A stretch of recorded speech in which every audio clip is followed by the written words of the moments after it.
Yung mga ganyan-ganyan. Oh, di ba?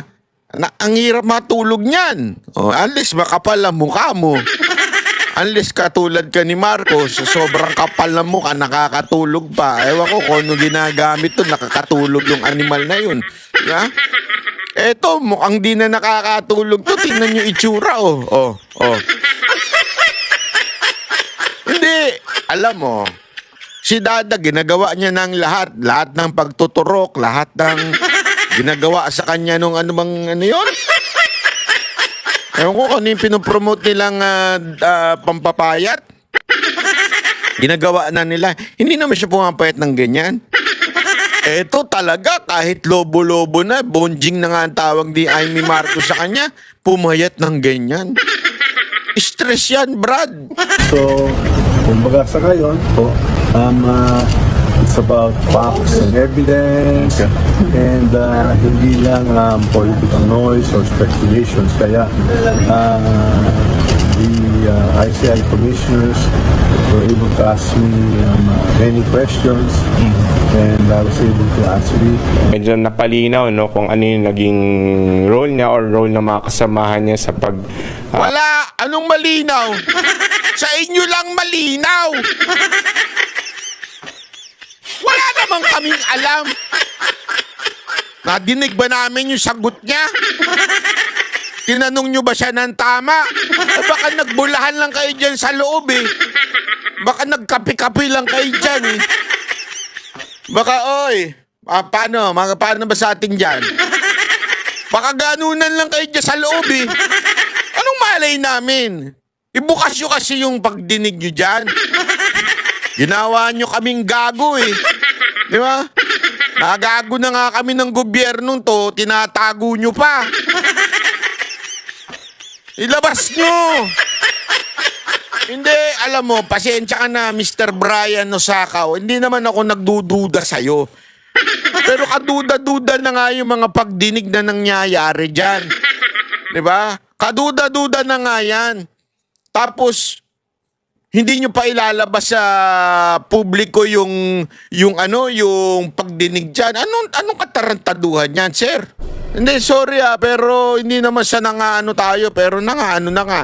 Gawa ng budget, no? So, these people, we will be inviting soon to shed light on their participation also in the budget preparation, which also pertains to the alleged anomalous flood projects.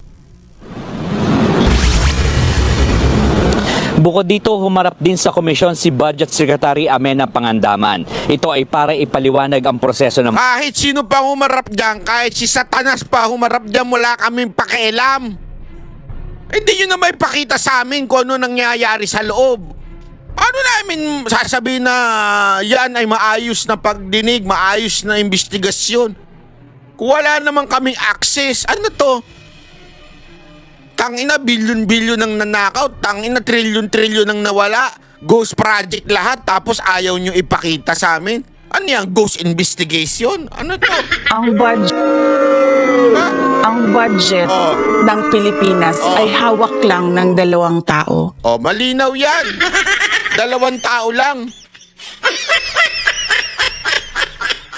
Naglolokohan tayo eh. budget mula sa pagpapanukala ng mga ahensya hanggang sa maipasa ito bilang General Appropriations Act.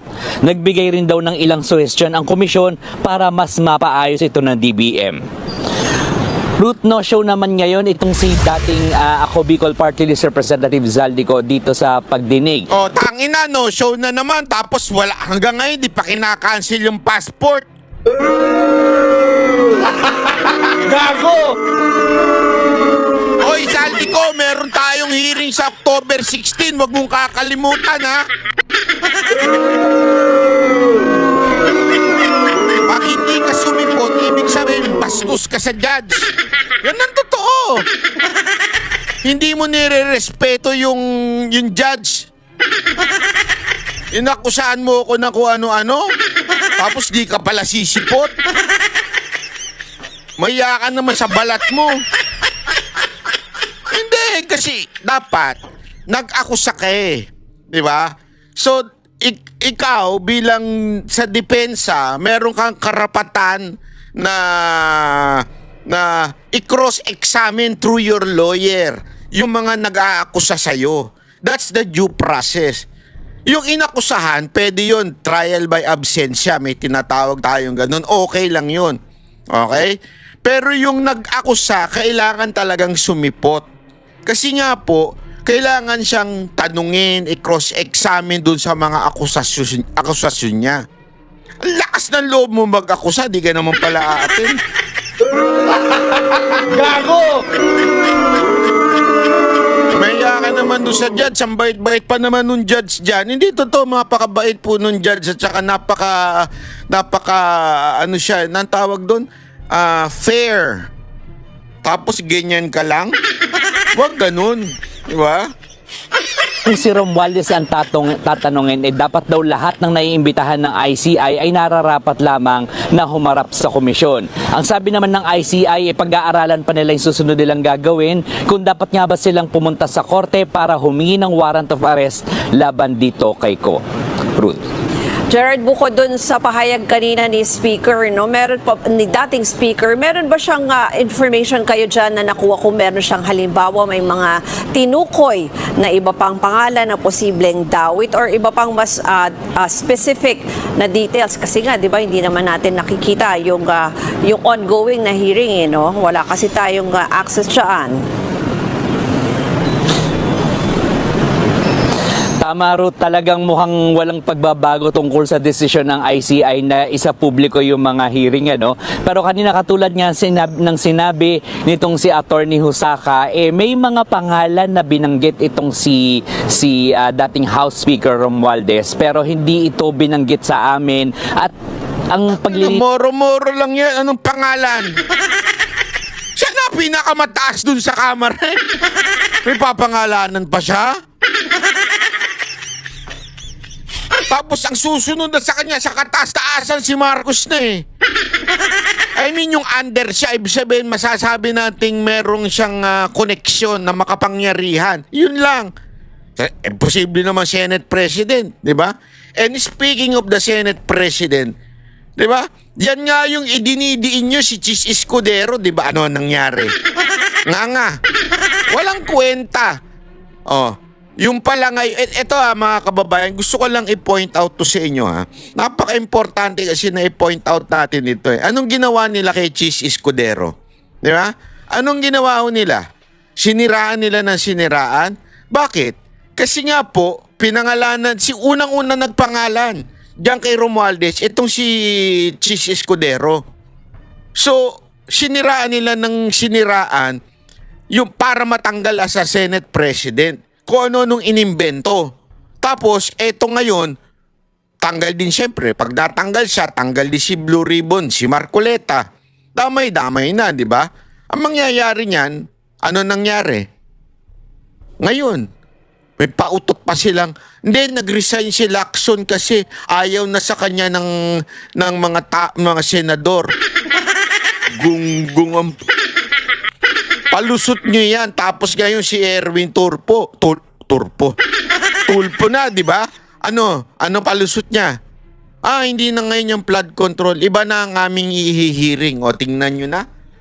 So, wala nang hearing ngayon sa Senado about this flood control scandal na to. Wala nang hearing. Sinimulan nyo yan, tinanggal nyo si Escudero. Sunod-sunod na yan, no? Tinanggal nyo si Escudero, tanggal si Marcoleta. Ngayon, nag-inarte si Lacson. Ngayon, si Erwin, iba na pinagsasabi. Naka-break na ng isang buwan ngayon ng Senado. O, tapos ang inaasahan tong ICI, wala namang kwenta. Di naman namin napapano, di naman namin nakikita yung mga pagdinig dyan. So, ang ginagawa nila mga kababayan, sinimulan nila dito kay Chis Escudero. Tapos hanggang sa mawala na yan unti-unti. Dinadivert nila para talagang wala na, tahimik na uli. Oh, wala nang tayo napapanood in public, walang nangyayari. hanggang iniisip nila magsasawa na lang ang tao na magalit. Hindi yan mangyayari. Sisiguraduhin ko sa inyo bilang isang political vlogger, I'll make sure na yung mga katarantaduhan ninyo ay ma-expose. Hindi ako papayag na mawawala lang ng parang ghost project yung pera ng taong bayan. Kasi parang ganyan gusto nila mangyari. Ghost project na nga, ghost investigation pa. Tuloy, yung pera natin na ghost na. Puro ghost. Hindi, di ba ganun na nangyari? Puro ghost kayo, ghost ng ghost, lahat ghost. Wala na. Lilipad na lang yung trilyon-trilyon na nawala noong 2025 na budget. Pati yung dapat managot, wala na. rin ng ICI tungkol dito ay hindi naman daw sinisisi o talaga dinadawit ang mga ito. To be specific, ang sinabi ni Atty. Osaka tungkol dito sa mga ito. Wag naman kayo masyadong defensive.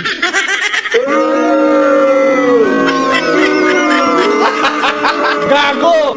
Ay mga kasama doon sa proseso ng pagbabudget. So, hindi malinaw kung ang mga ito ba isangkot talaga doon sa insertions o doon sa mga paglalagay ng mga ghost flood control projects. Yan yung malalaman natin sa mga susunod pang hearing. Ruth. Yan pong express report ni Gerard.